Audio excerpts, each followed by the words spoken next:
Ladies and gentlemen, for tonight's Maestro review, we will be conducting it entirely on our feet. Gerald, if you please.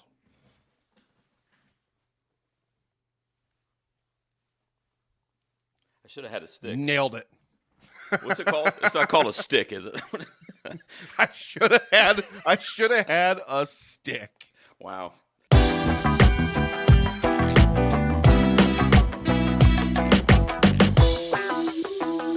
Ladies and gentlemen, welcome back to another episode of Two Peas on a Podcast. Gerald here with you, and across the way on the trombone, Nicholas. How are you? Is there a trombone in this movie? I don't. Is that a thing? What is that? I mean, there's orchestras in the movie, so I would presume there's probably a trombone or two somewhere in the mixture. Was it the first instrument that came to my mind though? Because I did that off the cuff. That was weird. Probably because long, slender thing. Yeah. Mm-hmm. Mm-hmm, you know. Didn't take long for us to get it there. Now look, this has nothing to do with the review, has nothing to do with the show, has nothing to do with literally anything that this podcast has anything to do about. I got the Panthers beanie back on because they scored 0 points in the final game of the season, and I'm just proud of them. So I wanted some type of Panther victory, and I adorning my bald head with. Hey, they got rid of the GM. That's victory enough. Yeah, there you go. Also, it's cold out here, so I need something on my head there. So Panthers are good for something this time of year, keeping my head warm. Nicholas, we're discussing Bradley Cooper's Maestro tonight. Now, that's the main review, and it's probably, if I had to guess, the last kind of big 2023 player for award season and stuff that we'll be reviewing on this show. And we've been talking about doing this for about a month or so now. And don't give anything away quite yet, but we're both big fans of Mr. Cooper, and we both love To Star Is Born. And the guy is just an artist, man. I mean, he really is, and I'm excited to talk about this movie with you. It's going to be an interesting discussion, and I know you just watched it not even a couple hours ago, so I'm excited to hear your fresh take on it. But, Nick, now don't do the one big question yet, because I want to talk about kind of where we're going the next week or so on the show, the next couple weeks. 2023 is obviously over. We're into the new year. I do a movie awards every year, a fan-voted movie awards called the Golden Peas. All right. The first I'm hearing of this, by the way. You don't know anything about this. You've never been a part of this. But it's coming up. So next Monday, from when you're listening to this, which will be January 15th, our buddy JD from In Session and Nicole from Awards Watch are coming back. They did it last year. And they're going to host my nomination special. They're going to announce the nominees in all, I believe it's 9 categories this year. And we're going to be celebrating the year in film that is 2023. And then once we announce it, it'll be, I think, like a 2.5-week voting period where people can vote on their favorites. And then we will have the actual awards broadcast, which, of course, our boy, the god of podcasting, Brian Loisauce, will be back to help me co-host that and announce the winners. And that'll be in mid-February. I'm thinking the 18th, but we'll see how Loy's schedule looks, and we'll do it sometime in February for sure. And then guess what you and I are doing? 2 days after that, the next episode that you'll hear on the main feed of the podcast is our top 5 movies of 2023. And it was announced on social media last week with our good friend Justin Winters. How about that? Oh, man. The movie geek himself. I can't wait to hear his voice on a microphone again. No, man. It's been so long. How long ago? What was it? 2021, I think. When's the last time? Movie Geek folded. It's been a long time since I've heard he and Chrissy. Me too. Yeah. I'm going to have to ask him. I think, I'm not even kidding. I think maybe the last time he recorded something was with me. We did our top 5 game shows like 2 years ago. I mean, this guy only comes on when I ask him to get up and, it might have been. Plug his microphone in. Winners, is Chrissy still making her fudge? That's all I got to know. Is Chrissy still making her fudge? That was that was ages and ages ago on EFG. He told a story about Chrissy mixing together like brown sugar Splenda blend and margarine and stuff. And some cocoa powder or something, and making fudge out of this terrible tasting horrible fudge. It was an amazing thing. I still think about that from time to time. That's actually the one big question this week. All right, let's roll it. Is Chrissy making her fudge? Oh man. No, But yeah, it's gonna look, dude. be I love winners. I mean, you know yeah. that, and I just said, look, man, you want to come out of retirement because I follow him on Letterboxd, and every once in a while he'll pop on Twitter when he goes to the theater to see stuff. So I know he's been watching a lot of movies this year, but he just doesn't have an outlet to talk about it anymore. I said, hey, man, come out of retirement, plug in the mic, let's go. Now, Winters does this thing though; it's kind of sensual because he like records like in his bed. Have you Yeah. ever recorded with him? He like lays in the Yeah. bed, like. Yeah. So I think he knows we're going to be on camera next week. I don't know if it's going to be like a Kate Winslet and Titanic situation or what, but he might be spread out there on the bed. I don't know, but either way, I'm excited about it. I love me some Winters. So I'm Justin Winters, really excited for it. yeah, I wanted to cut in here really quick though, do it. because we do have our top 5 of 2023 coming up. However, G-Mon. So beginning of 2023, I saw nothing. Pretty much nothing. I think when did I see The Whale? That was like December 2022, I think. That was the 2022 film, yeah. Yeah, and then I didn't see anything else in the theater until I think when I saw Dungeons and Dragons: Honor Among Thieves. Ooh, that's a good one. I think that was a huge gap in time in there. And plus, I'm so far behind on 2023 film still. So I want from you. This is what I want from you. You don't have to do it on the spot right now because this would be too hard for you to do it on the spot right now. You're wearing the Panthers hat and it's going to your brain, probably melting it. But I need a list. I need a short list of the things that I have to watch that I missed from. You have a generally good idea of what I've missed. Well, you're going to get that next week. It'll be too late. So, but I need to watch them before so I can make a more informed list. That's what I'm telling you. So I need you to send me some homework. That's your I was job. going to say, you know what I could do? You know what I could do to not really like give anything away is I can send you a couple articles that have like best of lists that I think are pretty well rounded. You can look at those and you can go, oh, I haven't seen XYZ. And okay. But look, man, I mean, you've seen Saltburn, so you're good to make your top 5 right now. I mean, let's be honest. I mean, it'll make the top 5 if I've only seen 5 films in 2023. That's oh man. I got a golden piece question for you too, really quick. Yeah, sure. Hit me with it. Yeah. Is there a category this year for best film featuring animatronic murder robots? Because it's not going to have a winner. You're just gonna like whoever the presenter is, they're gonna open the envelope. We're gonna be like, this is just a blank card. I know they're gonna open and be like, well, I guess there were not enough for. It's funny you mentioned that though, because honestly, I'm gonna ask you guys when we do the recording next week. You know what your biggest disappointment of the year was, and not necessarily the worst film of the year, but just your biggest disappointment. So kind of be thinking on that too, like one that you were kind of pumped for that just shit the bed, you know. So it's kind of funny that you bring that up because I mean I remember you being really excited for Five Nights at Freddy's. You know, you were pumped to do that review, and then you saw. I was sort of fine. It was yeah. Well, in any event, at the end of the day, what we're saying is there's a lot of 2023 celebratory stuff coming up in the next couple of weeks here on the 2Ps. So make sure you subscribe. Make sure you follow the podcast on your favorite podcatcher. All the information is below in the show notes. And you can follow us and be ready for that. Monday, January 15th is a nominations special with JD and Nicole.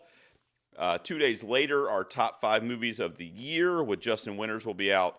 And then, like I said, I will let you guys know the exact date, but the Golden Piece ceremony will be live, by the way, on YouTube, mid-February-ish. But I will let everybody know when I talk to Louis Saw so we nail that date down. So, all right, Nick. We got to talk about Maestro tonight. Oh, go ahead. Hang on. I got one more. Yes. So speaking of award shows, I didn't watch it. Yeah. But just overall thoughts on the Globes, because I didn't watch it, but I know you did. I did. So I wanted to hear. Although I did hear some of the super cringe jokes that the host of it did that were just not a great look in 2024, bud. No. Like going after women hard, like it was brutal. I mean, he was like talking shit about Taylor Swift. He was talking shit about Barbie. I mean, Oppenheimer. I mean, it was crazy. But I think his name's Joe Coy. I think this is a comedian's name, and I did not even know who that dude was. I'm not even like I've literally never heard it, and I'm not meaning any disrespect to him or any of his fans. I didn't know. I heard the jokes on the Golden Globes. I mean all the disrespect. I will double Gerald's non-disrespect and shove that along Um, the side. but it's funny because he got that gig 10 days before the Globes, and he actually mentioned that during his monologue. And I think that kind of speaks volumes to like people are catching on. Like that is a hard gig. Like arguably the hardest room to play to from a stand-up comic perspective. Like it's just tough. You know what I mean? So I feel bad for him in that respect, because I mean, he's getting for all intents and purposes, he's getting a shot, and he blew it. So it was not, I it don't was feel not bad. funny. I don't feel bad because You're you though. Barbie's a movie about a doll with boobies. I know. It's you had 10. It's like he wrote that 10 minutes before he went on the air in the bathroom backstage. Yeah. Like that's what it sounded like, and his only jokes were, "Let's make fun of women some more." Yeah, it It's wasn't good. good. It was terrible. To answer your question, and then we can move. I'll keep it brief because I've actually thought about this today. A couple people texted me about it and stuff that are huge awards, junkies like me. A quick summary. I didn't do any kind of reaction or anything like that on YouTube because I just haven't had time to do it. But just a quick summary. I hated the host, like we're just talking about. Anytime he was on stage, I was like, let's go. This is ridiculous. Nobody wants to see you. But the show itself, the big surprises for me as I was watching, I was like, holy shit, was Barbie actually losing in comedy, musical or comedy, to Poor Things. I like Poor Things, but I was really kind of surprised by that. And then also The Boy and the Heron beat Spider-Verse, Across the Spider-Verse, for Best Animated, which was pretty huge. Miyazaki's last film, so not necessarily surprising, but I think Spider-Verse has been a huge favorite among basically all pundits and periodicals. So to start out with the first major award show and it not winning was kind of a like, watch out. So we'll see. I mean, those were the only two big surprise takeaways. I mean, Oppenheimer racked up. It won the most awards, not surprising. Nolan won. Cillian Murphy won. Did you see the photo on Twitter of Paul Giamatti at an In-N-Out burger I with did. his Golden Globe?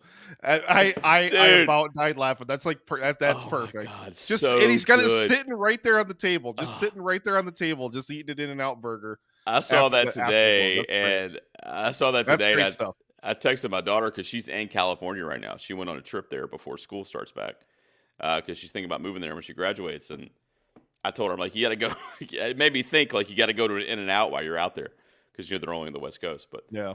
But yeah, that was great. It was like something his character would do too in the holdovers, which I thought was tremendous. I mean, it's like straight out of it, like a lot of people are commenting and like sharing the pic of, because that's like his character Miles in Sideways, after like he leaves his friend's wedding and goes in his tux to like a fast food place and is just sitting there in the booth with his bottle of 61 Saval Chardonnay.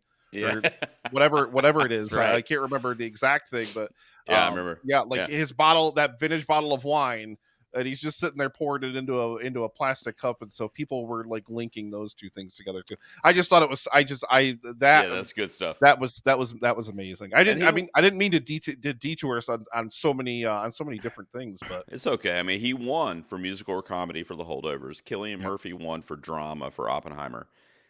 And that's gonna be a fucking showdown when we get to the Academy Awards, because you got to imagine they'll both be in that category for Best Actor. And Giamatti is like super beloved, and he's been quote unquote snubbed in the past. That's going to kind of be chirping in the Academy's ear. But Cillian, I feel like this. I don't know, man. I think Cillian Murphy's walking away with the Oscar this year. But I mean, he's Oppenheimer this year, and that's like the movie, performance-wise. Both great performances in great movies. So Yeah. I mean, either win. It's not like a Leo and the Revenant sort of thing where Right, sure. Leo's entire body of work is better, but he went out of his way to make a movie just to try to win an Oscar, and I guess fine, let's give him one so he'll shut up about it. and then just go, make more movies with Scorsese or whatever. Yeah, dude. Yeah, sure. So like, yeah, it's like not one of those things. I mean, not that he wasn't even bad in The Revenant, guys. Like, please don't come for me, film Twitter. Like, he No, he wasn't bad in wasn't. The Revenant, but he was infinitely better in about a half a dozen other Yeah, things that he got overlooked for. that's the thing. Because and that's one of my biggest problems with award shows. We won't get on a big tangent about it because we got to get to Maestro, but it is like it's so much less, and it has become less and less over my lifetime about the achievement itself and more about it's your time, The your body of due. work. It's and in that case, just make the Oscars a lifetime achievement award ceremony every year, and just give them to people that you feel have earned it or have earned their due. Funny that you mentioned that, because talk about a multiple nominee with no gold. We're talking about Bradley Cooper. So Yeah. funny that you mentioned that. Will it be for Maestro this year, whether it's acting or directing? He's hurting, brother. He's hurting because Maestro came up empty last night to start award season. So we'll see. I'm thinking the whole prosthetic thing, even though like the family came out in defense of it, and I mean we're dipping into that side of it, but we still gotta whatever. But like I feel like that whole thing, especially with everything going on in the Middle East with all that kind of stuff right now, on top of it, like I feel like that's just something that Academy voters are going to steer as wide and clear away from as they can, even if the family gave their blessing and said our dad would be fine with it. Contextually in the movie, I'm going to say it doesn't really stand out as anything bad at all. Like, I think it's perfectly fine. The Anti-Defamation League says it's fine, so who am I to question the Anti-Defamation League? But nevertheless, right. And when I feel like that's when why you're- nobody's touching this movie. Well, yeah, I was gonna say it might be, they might be weary to touch it, but it's also like, because he was the director here, obviously, and it was a project that he worked on for over 6 years. It was very close to him. We'll get into the review and we'll talk about this a little bit more, but I mean, you want to be true to a story, right? So it's just a dilemma. It's like a fork in the road that I feel bad for filmmakers making the decision, because you want to be true to the story, but you also don't want to alienate the reception of the film from certain groups or whatever. So I get it's all about that representation and you're taking a job away. Well, why don't you hire a Jewish actor or whatever? But then it's like, well, where does it end? Like, what if they hire an actor who's only straight Jewish? But obviously there's elements in the right. film that depict the relationships that Berenstain had with both men and women.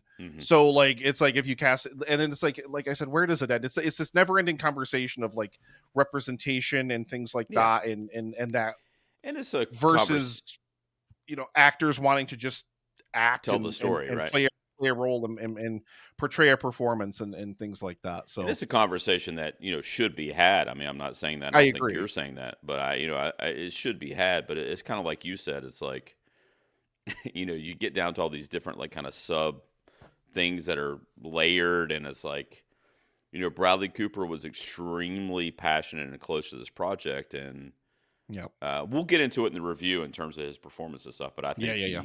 I think he was fine in this movie. I'll just put it Yeah. that way before we get into the actual review. Nick, before we discuss Maestro, Buried in the middle of the show, as it is every week. We are going to throw out. We're going to head over and see what the fans asked us, and we're going to pick out one big question, buddy. You've got to ask yourself a question. I have a lot of questions. Number one, how dare you? Bam. Our buddy, Dan. You know him. We mention him a lot on this show, and he's actually editing this as we speak. So he says, when will Netflix actually get a Best Picture winner? Or when will the Academy stop handicapping Netflix movies in voting? So this is a springboard for a larger discussion, but I'll just ask you real quick. Let's do the first part of his question. When will Netflix actually get a Best Picture winner? That's coming up. Obviously, Maestro this year, May, December this year from Todd Haynes was a big player. The Irishman, I think it was last year, maybe the year before, was a pretty big player, got a lot of nominations. What do you think about this whole like Netflix releasing movies for like a couple weeks to be eligible, but then they drop on Netflix? Do you think that's, and I think this might be an extension of Dan's question, but do you think that's influencing Academy voters? They're never going to give Netflix an Academy Award if they're not playing by these old Hollywood cinematic rules. What do you think about that? I think that's the big problem. You hit the nail on the head. It's this archaic way of thinking. It's people, and listen, I am an ardent defender in spite of all of the really bad experiences with terrible audiences, people on their phones, people talking, like you name it. Experiences going to the movie theater that were just absolutely ridiculous. I will champion the theater experience over the home experience anytime, every time. If I can get to a theater, I'd much rather watch a film in a theater. That said, I think is an incredibly outmoded and outdated way of thinking that a film has to have a theatrical run in order to qualify for any kind of awards run. The world has changed. The world is not the way it was 100 years ago, where you had to go to a movie house in order to watch something in the cinema. Like you basically 100 years ago, you couldn't even watch it on a television either. Right. You know, you only had the choice of going to a movie house. Like the world is not that way anymore.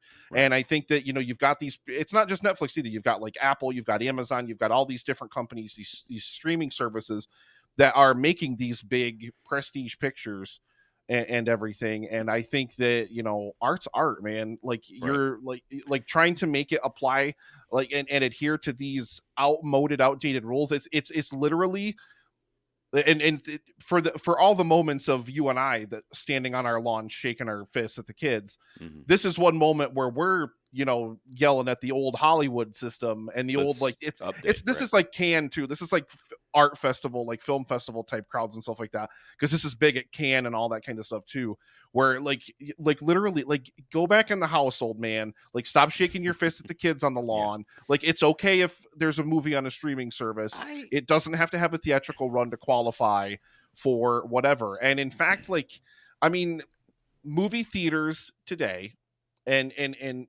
again, I'll say it again, I love the theatrical experience.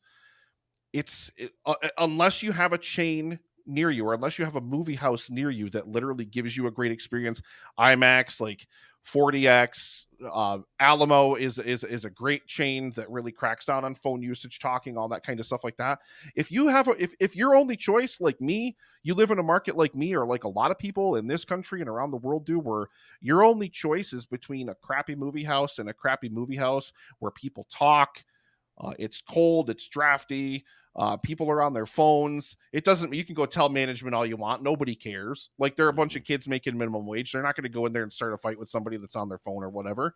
Like, the experience is not what it once was. If you want people to go to theaters, like, if filmmakers, they truly want to be beholden only to the theatrical experience, get in league with theater owners, get in league with theater chains to make the movie going experience special again.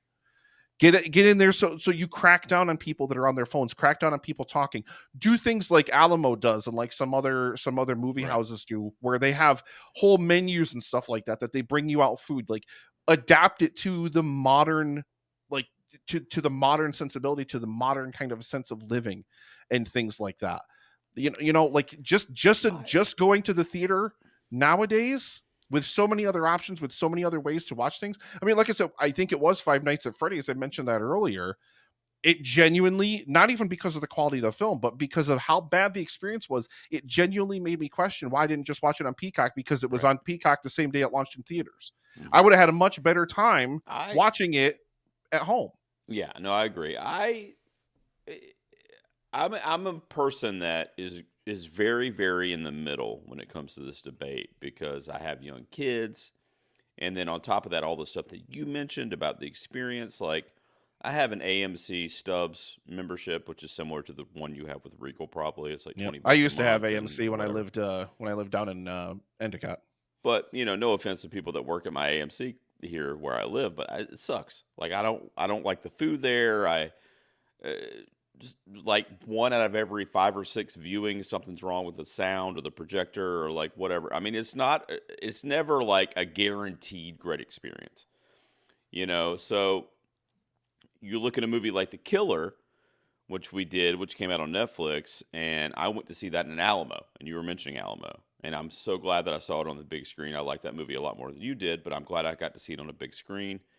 And I I would have rather wonder, seen it on the big screen I for was going to say, I sure. wonder if actually that may have affected your score as well. But with me, with this debate, and then we'll move into our Maestro review, guys, is that I think to answer Dan's question, I think that we are in 2024, okay? The world is changing. COVID kind of accelerated a lot of these things on streaming platforms and people not wanting to leave their house. So, like, how can we entertain them if they're trapped in their house? And that got accelerated, and we are where we are. So, the world, like you said, the world is not the same as it was even 10 years ago when it comes to True. going to the cinema. Now, I'm always going to go to the cinema if I have the ability to do that. And I think you're saying that too.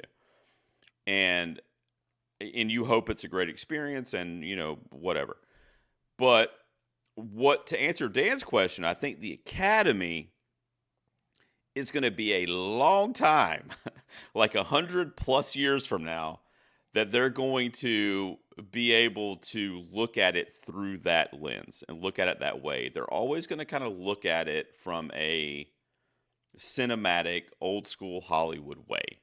And I think because of that, it's going to hurt studios like Netflix. Because when people, you know, even if you say the Netflix to me now, I think about getting DVDs in the mail, you know, when I lived with my grandmother, like 20 whatever years ago. Like, it's not the same as if you say 20th Century Fox or, you know what I mean? Like, it's Paramount Pictures. Like, it's just a different kind of aura around Netflix. And I think that's what's going to hurt them, regardless of the quality of the films, because they've had some bangers. Like, they've had some really, really good movies. I mean, we just mentioned The Killer. That might have been my favorite, quote-unquote, Netflix movie this year, me personally. But, I mean, highly produced, like, polished, like, really, really good stuff. David Fincher, one of the best alive. So, and you look at Maestro. I mean, with Bradley Cooper, which we're going to get into here in a second.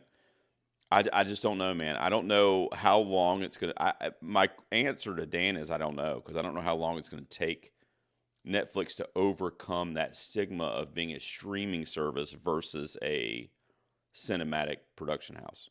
I will say to kind of addendum onto mine. Shout out to the crew at My Regal, by the way, because it still is not a great experience sometimes. But they changed some of the food. Like, they changed the vendor for some of their food. I used to get their, like, boneless wings if I needed a bite to eat at the theater, and they were these horrible, terrible things, and they're much better now. Like, a completely different product. Like, they completely changed the Oh, okay. product, and it's much, much better. So shout out to them for that, I Nice. guess.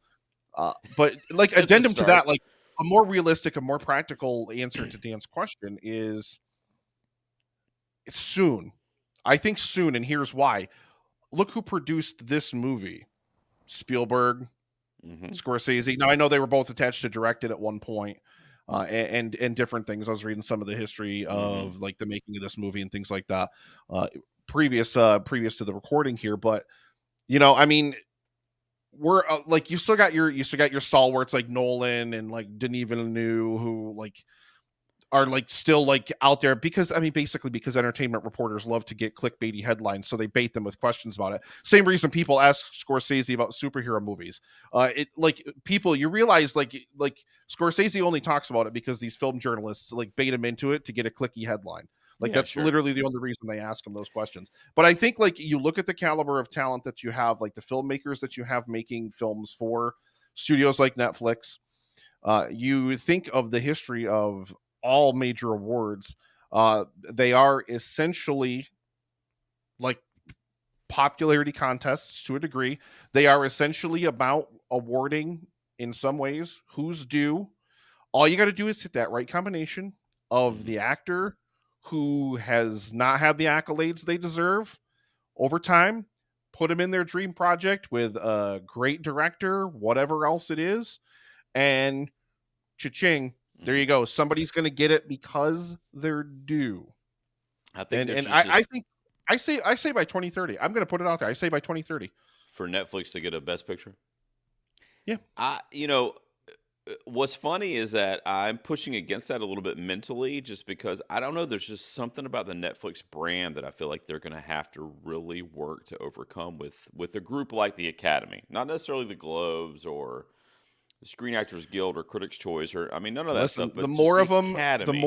the more of them that cash paychecks with Netflix at the top of it, Yeah. for a project that they worked on Netflix, or for something they worked on Netflix with, and whatever, money talks, baby. Well, especially in this industry. Well, what I was going to say is, Apple TV won with Coda just 2 weeks ago, or 2 weeks ago, 2 years ago.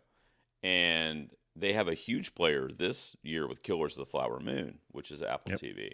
But if you look at the rollout for those movies, they're much different than Netflix's kind of weird 2-week limited thing. And then all of a sudden, because I mean, me and you are prime examples, and my kids are going crazy if I know I can see a movie in 2 weeks at home and I don't, I only have one day off or whatever between now and that 2-week period. I'm going to probably watch it at home. You know what I mean? Yeah. And I don't know. I just feel like it might take a little bit more to overcome them, but I mean, we'll see. I mean, they've had some great stuff that I hope that's not the case. Until the old men get off of their lawn and stop shaking their fists at the clouds and stuff like that. That's it. Unfortunately, you have to play ball. And I think Netflix's unwillingness to play ball is like souring them. Like if they did the Apple thing where they kept it in theaters for a couple months and then put it on Netflix, I don't think it's going to hurt the chances of the film any more or less. I think it's still going to do just as well. It's going to make them some revenue outside of streaming numbers. And I mean, the problem with it is like these theatrical runs that Netflix does, they're literally think of the movie Office Space when they go to Tchotchke's and they have Mike Judge's character there with all the buttons and everything, like all over all of his stuff. Or wait, no, it's not Mike Judge, whatever. But like the one waiter that's got all the buttons all over his stuff, and then you got Jennifer Aniston's character who has the minimum number of pieces of flair required. That's what Netflix is doing. They're putting the minimum number of pieces of flair on their uniform, and then Mike Judge is the boss at the Academy coming over and being like, well, if you put your movie in theaters longer and blah, blah, blah, this and give it a wider release and all those kinds of different things. Unfortunately, until the system changes, and I don't know how to even get into that conversation, you got to play ball. I agree with you. All right, let's talk about, now we're going to have to make this review maybe a little shorter than we anticipated, but I guess that was kind of part of the review because Netflix is obviously releasing Maestro. Yep. Let's give our score out of 10, Nick, and we have not discussed it with each other. It is a segment that we start every review with called the Early Score Reveal. Damn it, this always happens. I think I'm going to score, and then I never score. It's not fair. Speaking of Mike Judge. I know. Wow. Played in there. All right, count us in, Nick. I got something for you here. All right. 1, 2, 3, 4. That's fine, sure. Bam. What do you got? Look at this stingy guy. Look at him. You got an Look at 8. 8 out of 10. All right, 7 out of 10 over here. Get it in there. All right, 7 out of 10 from me, and 8 out of 10 from Nick is a 7.5 from the P's. So I'm getting really good at this math every week. Thank you for that. I'm going to quit the show if you don't stop doing it that fast. You're not even the Gerald I remember. Where's the Gerald who didn't know what like 5 + 6 was? I'm growing, sir. Wow. I'm growing. I'm sophisticated. I know it's like not this that movie. Panthers hat. I know it's not that Panthers hat. Maestro, Letterboxd says a portrait of Leonard Bernstein's singular charisma and passion for music as he rose to fame as America's first native-born, world-renowned conductor. Obviously starring Bradley Cooper, directed by Bradley Cooper, also Carey Mulligan, Maya Hawke, Sarah Silverman has a kind of a unique, quirky role in this movie. Yeah, when Sarah Silverman showed up in this, I was like, what? I was like, hold on a second. An Oscar drama? But she was good. I thought she was good. Yeah, she was. So, general thoughts, guys. We won't get into spoilers quite yet for about 5 minutes or so with Maestro. It got a 7 for me, Nick. Let me give you a quick kind of why it didn't quite hit that 8 or better mark for me. And then Mhm. I'll throw it over to you for your general thoughts. But for me, it was just like kind of lacking the emotional punch that I was expecting. Um, it's going to be hard for me in this review to not compare it to A Star Is Born because that movie just fucking wrecked me. Like, I saw that Yeah. movie, I think it was 2018 when it came out. I saw that movie and it was in my top 5 of the year that year, and it was an emotional roller coaster, that film. I It think I was sobbed also, in my car after I left the theater for a few minutes after I watched it. Yeah. yeah, and it was also a movie about music, surrounding music. Music was at the core of the story. Obviously, it was different types of music. It wasn't Bernstein type music, but I mean, it was a music movie, you know?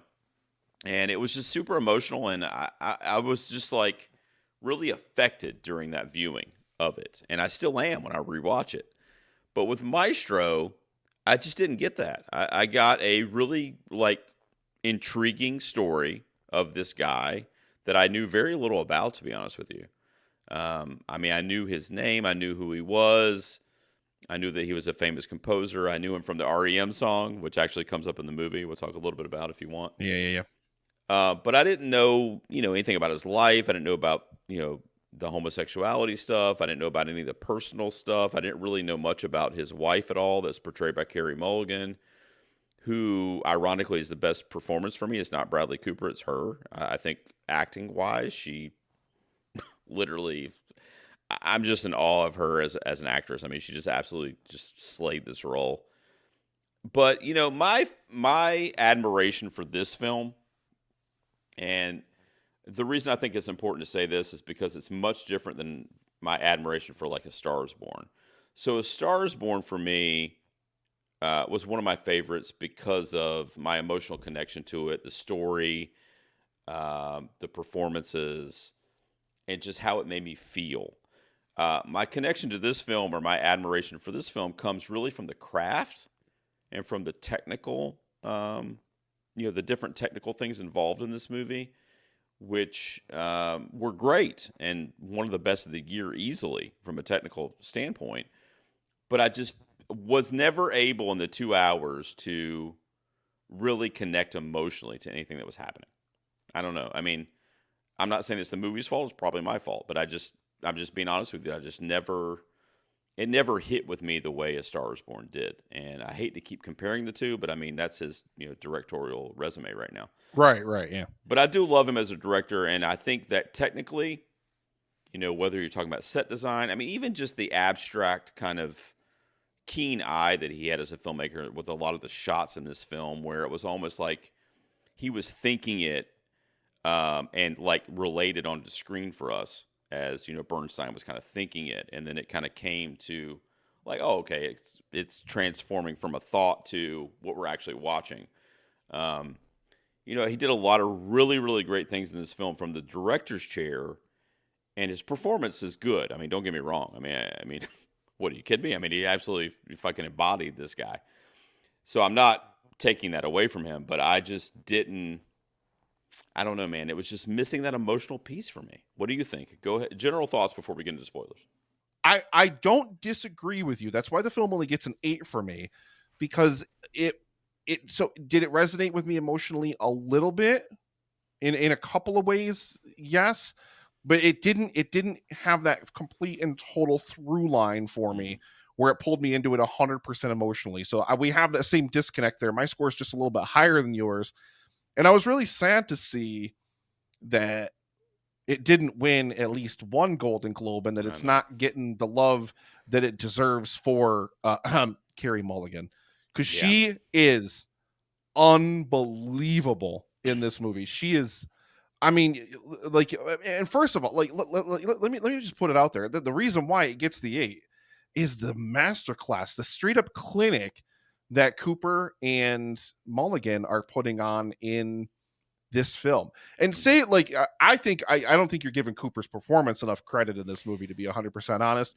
I think think about him in any of the other roles he's played. Think about him in A Star Is Born as Jackson Maine, like this alcoholic, like he lowered the register of his voice, like the raspy voice, and like playing that aged rock star kind of vibe. Like you don't even get a touch of that character in his Bernstein.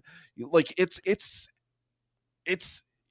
so transformative. He disappears into the role, and that's what I really love about somebody like Cooper, who Bradley Cooper's not a character actor. He's Bradley freaking Cooper. Like, you know who he is. Like, he is as A-list talent gets this day and age in film, but yet he's able to disappear so perfectly into these different characters where I don't see, and that's true, that Daniel Day-Lewis had that, you know, and other actors of that caliber had that thing where they can really just disappear into a character where sometimes you forget you're watching a performance in a film. And that's where I felt myself drifting off to during moments in this film is just being swept up in everything with it, you know? Well, let me ask you this though. And you're right. I'm sorry. I'm not like not commending his performance. Don't apologize to me for having an opinion.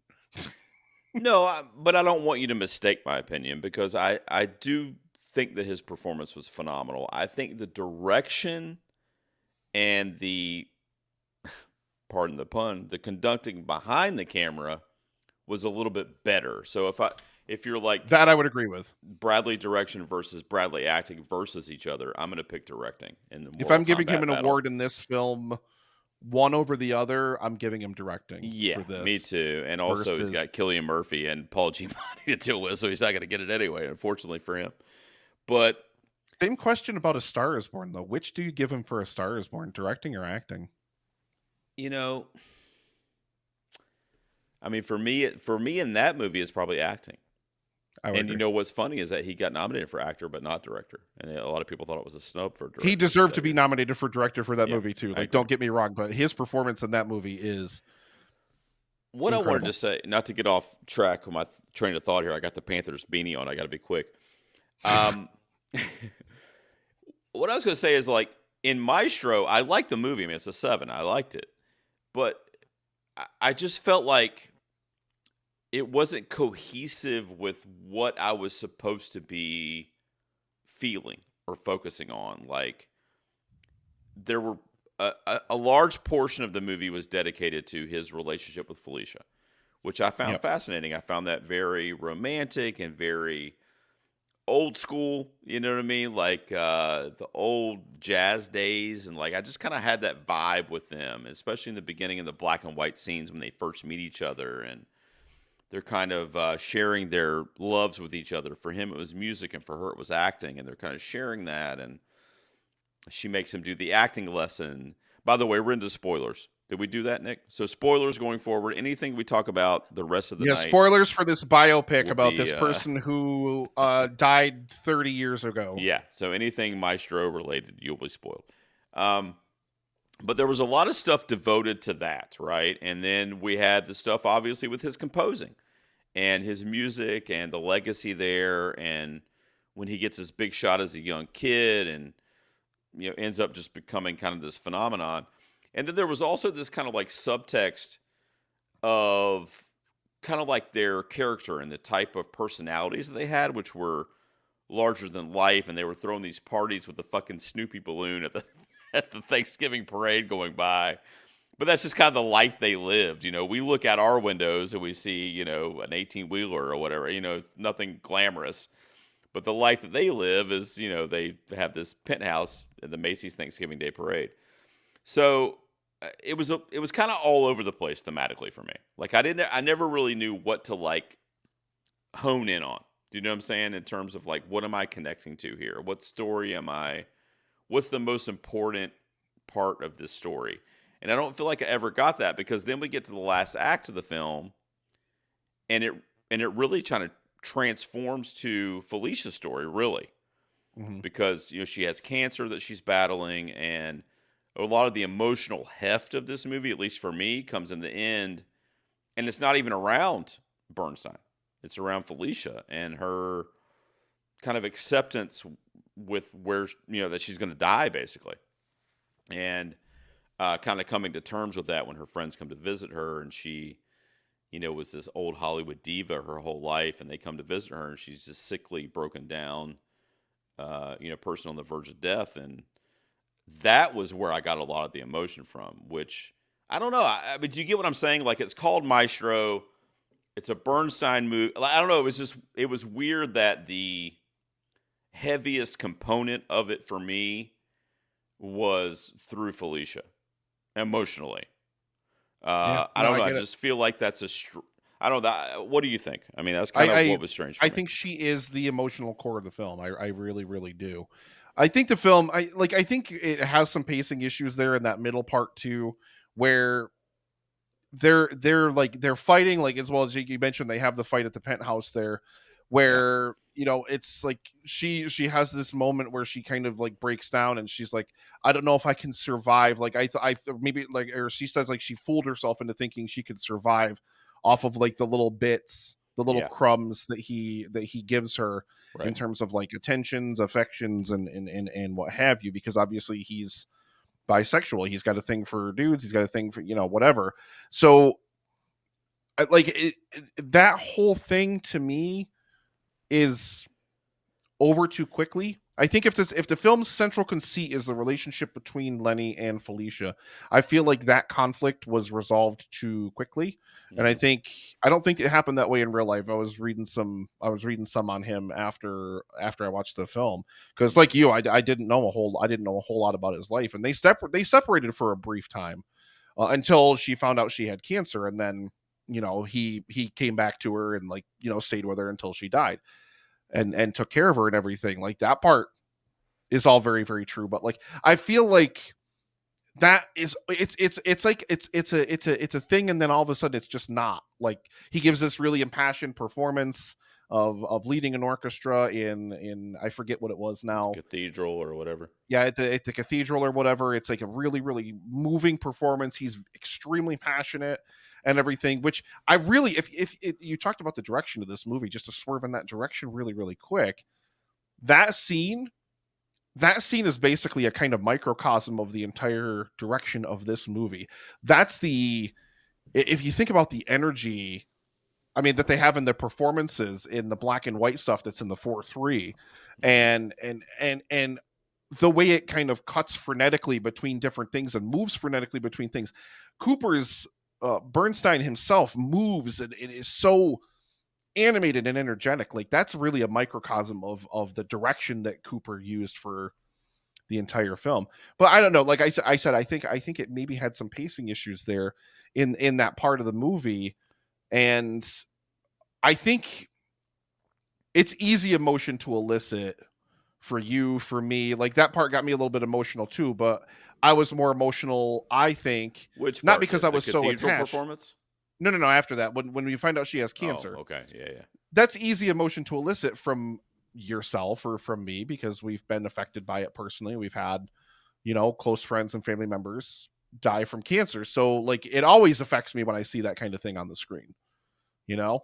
So I don't know if I was emotional because it's just like I get emotional because of cancer when I hear Mhm. about it, when it's a thing, or if it's like I wasn't really super invested in their story. It's weird for me to say that too, because I'm giving this film an 8. I loved the performances and I love the direction so much, Mhm. but I don't think I was super invested in their story as characters, like the two of them together. I don't think I was like 100% invested in it. And maybe that'll change on a rewatch. I want to watch it again. Rebecca wants to watch it. So, Can I ask you before we wrap up on Maestro about the Bradley Cooper kind of, I don't even know what to call it, stigma or just weird kind of thing with him with the Academy and just his accolades?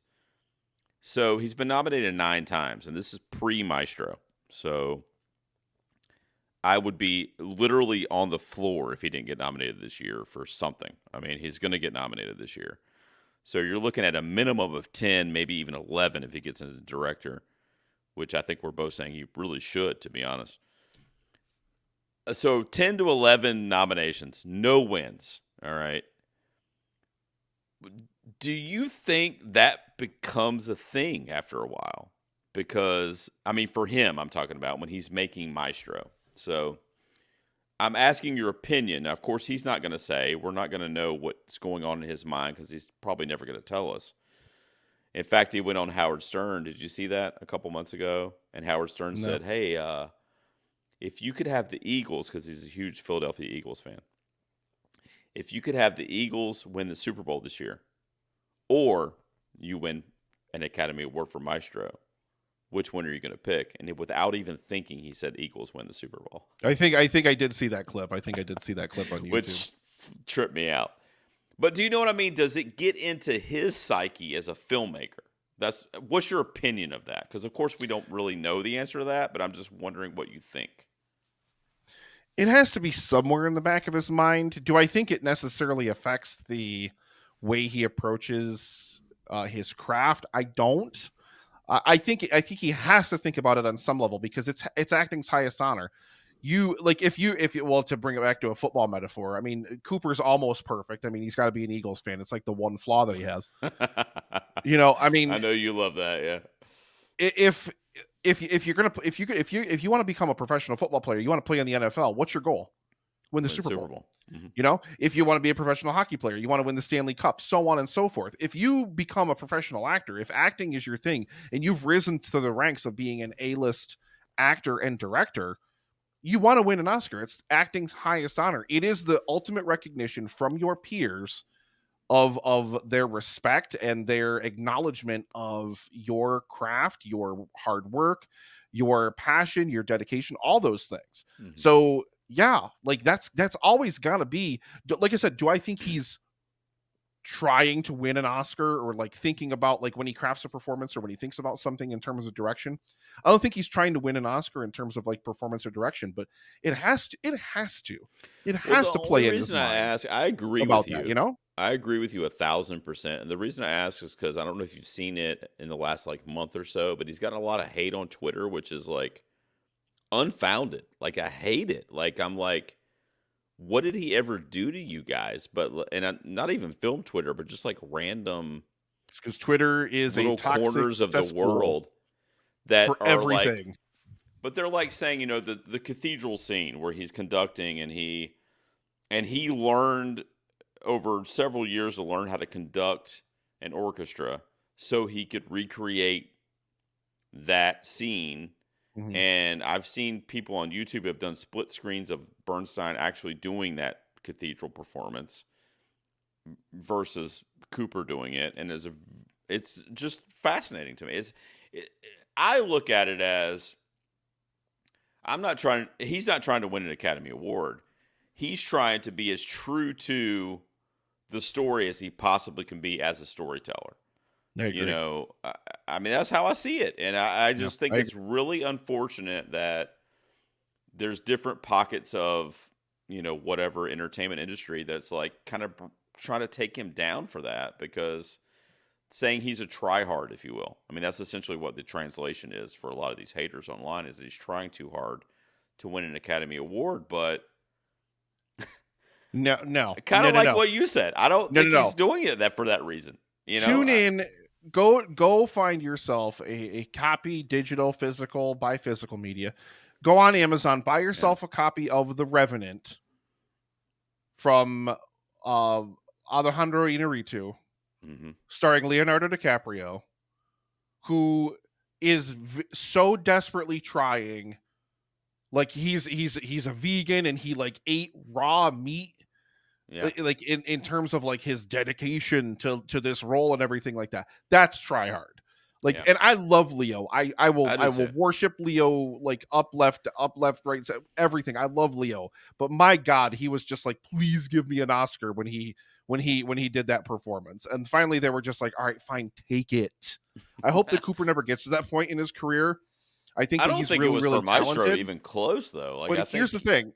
Here's what's gonna end up happening, G, because this happens to a lot of people in Hollywood. He's gonna churn out. He's gonna make something else. It's gonna be even more acclaimed, and he's gonna be even better in it. He's gonna direct it even better. He's gonna be even better. Mm-hmm. And then finally, years and years from now, he's gonna turn in a performance that's pretty good, Pretty good. It's good. Maybe not the Cooper of old, but it's still really good. But that's the one he's going to win for because he's due. We better just give him one at this And point because he's gotten so many nominations. We have to just give him one eventually. and I can assure you, we're living through that history right now. Where, and of course, He's phenomenal in this film. I was going to say, of course, there's nothing about this performance No. that's try hard. I agree. There's so much passion and vigor and energy of telling Lenny's tale here, Yep. like Lenny and Felicia's tale. Like there's so much. He has so much passion and energy and so much love for this, and that oozes out in every single frame of this movie. I agree. That's And insane to me. I agree, and it's just a stupid thing. And I don't think. I mean, look, dude. You know, we're talking logistics here. I mean, the guy's up against Scorsese and Nolan this year. All right. I mean, even he would look at you and go, "I'm good. This is not going to happen for me." But and then from an acting perspective, you got Cillian Murphy, Paul Giamatti. I mean, it's a tough road for him. But my point is, and I'm not even kidding. I'm just telling you right now. I don't think that is going to lessen his pride in what he created with the Maestro. No, I 100% agree. I think he is going to, or he should be, extremely proud of this project. And it is a fascinating piece of filmmaking. The performance, like you said, is extremely devoted and dedicated to the trueness of Bernstein and their relationship with, his relationship with Felicia. And so you got to pause to say it every time too, because now you keep thinking Berenstain Bears, and that's all that's in my head. Like this whole time I've just been like, don't say it wrong, don't say it wrong, don't say it wrong. Right. Yeah, you rubbed off on me. But anyway, it's Panthers hat. Don't blame me. Final thoughts on wrapping up on Maestro. Real quick, I'll just say that, for me, I just wish it had a little more emotional heft to it. I just wish it had made me feel kind of a little bit more like A Star is Born did, like his performance in Silver Linings Playbook did. I don't know. It just didn't. It was a fascinating piece of filmmaking that I was astounded by, and that I admired like the whole time, and that I was like, oh my God, I respect this. This is tremendous. I could never do anything even remotely close to this. But I just didn't feel anything emotionally. And that's where it loses a couple points for me. But, I think his directing is literally flawless. I think he took what he did in A Star is Born and he made it more grandiose. There's a lot of things in this film that are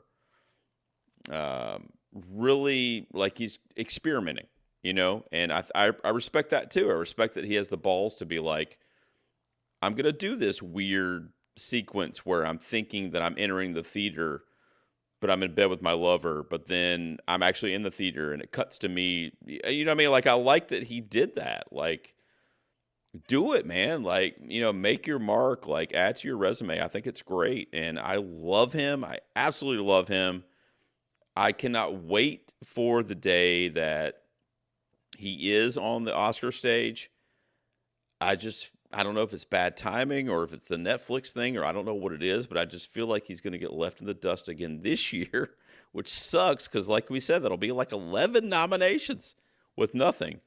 But I love him, and I like the movie. At the end of the day, I just wish it made me kind of have a little more feeling emotionally. But go ahead and wrap up on your thoughts on Maestro there. I feel like it's bad timing, but I don't feel like it's bad timing because of the other things that are released this year. I think there's strong things that it would have contended against every year. Like that's always true. I think it's more bad timing because the criticism came out, and then the whole thing with the chairs. Twitter was all on him because he's like, I don't have chairs on my sets. They're trying to find a way to bring him down. Yeah, Twitter was imagining these scenarios where Cooper was like kicking people out of wheelchairs and like throwing every chair, burning every chair that was on the studio lot and stuff. It's like he just means like in Video Village, like where like his like whatever, like for dailies and stuff, like the shot, like people chill, okay? Yeah. Like he allows chairs on sets. Like there's scenes in the movie where there's people sitting in chairs, guys. Like, I mean, chill out. Like, and like, but it's like the weird criticism about the prosthetic nose thing. Although, is it just me? And I've never heard the real life Leonard Bernstein speak. Did Cooper sound a bit nasally to you this whole movie? I don't know if that's Yeah. I don't know if that's how Leonard No, sounded, it's extremely true to the dialect that Bernstein had himself. I watched a because I lot of couldn't stop thinking about the prosthetic nose no, and it wondering was if it was the prosthetic nose that was making him sound that nasally or not. he is Uh, very, very authentic in the replication of Bernstein's I'll dialect. take it. But Yeah. I'd like to completely agree with you about the direction. I mentioned this when we reviewed Saltburn as well for Emerald Fennell. Same exact praise to give Cooper here. This is 100% the film that Cooper wanted to make, and I think that oozes out onto every frame as well. I think Cooper's sensational, but I think even more so is Carey Mulligan. She is the emotional core of this film. She gives Best. legitimately an absolute knock out of the park So good. performance in this film. She and Cooper are great on screen together. And I'm right there in the same boat with you. Score slightly higher, but same exact kind of feeling Yeah. is I wanted to connect to this material more and I didn't. And I don't know where along the process that it failed for me in that regard. I don't know where that failure I was to just don't connect with think it it. I just that don't. And I deeply, don't mean to but interrupt your final thought. I just don't think it. I mean, I don't know, but in my mind, I don't think it knew where it wanted to go ultimately. Like yeah, because it you might be really, right. yeah, I mean, it really kind of veers off from Bernstein to really Felicia. I mean, the last like 30 minutes of the movie, which I mean was great, and that was the most emotional connection I had was during her part with the cancer and everything else. But it also wasn't the story for the first 2/3. You know what I mean? It just kind of became the story. Yeah. So I I think feel that's like you where that needed lack is. I feel like you needed more conflict there, and I feel like you needed to really, if it was going to be, if the core of the film, if it's about their relationship, then I think you needed to dial in on that even a little bit harder. And Yeah. maybe for all of the praise that we're giving Cooper's direction in this film, because Cooper also co-wrote this film, Mhm. like you got a co-writing credit on this film. Maybe Cooper the writer let this down a little bit. I don't know who penned what. Like we can't obviously know that, but it could be something where I don't know what parts Cooper necessarily might have Dude. helped write or whatever else. I mean, who knows? Like, but yeah, there was just some connective thread missing, I think, that really would have stitched Yeah. this whole thing together into this grand magnum opus that would have been literally perfect. But you can't help but give a standing O and admire this film. I mean, Yeah. technically, the performances predominantly from him and Mulligan are just like jaw dropping. I mean, loved so even good. even just the playing with aspect ratios, the playing with black and white, Yeah, he did the a the lot of the way experimental that shit.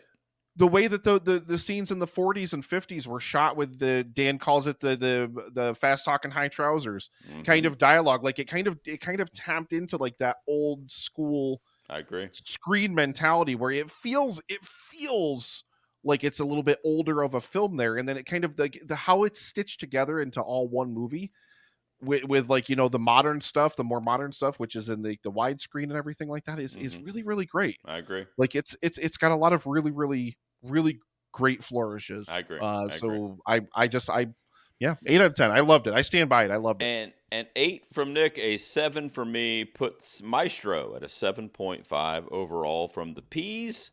And like I said, probably the last big release of 2023 that we will review on this show.